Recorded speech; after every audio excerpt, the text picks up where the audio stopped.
Hello there lovely people, it's Alex from Nintendo Life here, and would you believe it, Unity support has just been announced for the new Nintendo 3DS. This shocking bit of news came from the Unite 2015 event in Tokyo, and it could open the doors for so many different developers. For anybody who doesn't know what Unity is, it's basically a games platform and a load of toolsets, basically a game engine that allows 2D and 3D games to be created, and it's become sort of an industry standard for the indie market. However, as I said earlier, this is new 3DS and it is new 3DS only, and by extension, new 3DS XL. It's not coming to the original 3DS. Chances are this is due to the new 3DS's additional power, but it does mean that it could pave the way for some fantastic new titles and, by extension, more 3DS exclusives. Of course, by that I mean new 3DS exclusives. Not that long ago, Unity support was brought in on the Wii U as well, and without it we wouldn't have so many games out there on the indie market. Here are just some of the games that would never have come out on Wii U, or would never have come out because they're not out yet, but they will be in the future,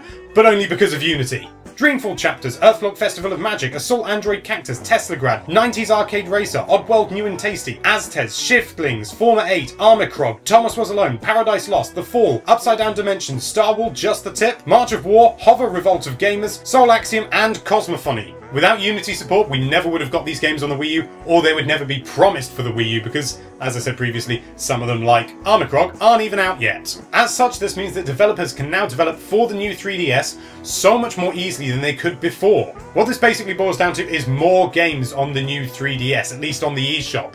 And yeah, that's going to be a good thing, surely, unless of course it was a load of shovelware, but generally from what I can tell, the guys and gals who use Unity generally seem to be fairly switched on, so it should be good. So it looks like we can expect loads more new 3DS exclusives, which means that if you're stuck on the old 3DS, you are going to be slowly left behind with a lot of these releases. However, with a lot of the main releases, they're generally going to be on the original 3DS as well. So don't go leaping for a new 3DS just yet, wait and see what happens. However, personally, I would say it's worth the upgrade, particularly if you don't already own a 3DS. However, it needs to be your decision at the end of the day. If you don't think it's worth it, don't buy it. It's as simple as that. Save your money, buy a fridge or something similar. Thank you so much for watching. If you like this video, why don't you render that subscribe button in 3D, and be sure to check out NintendoLife.com for all sorts of lovely Nintendo related content.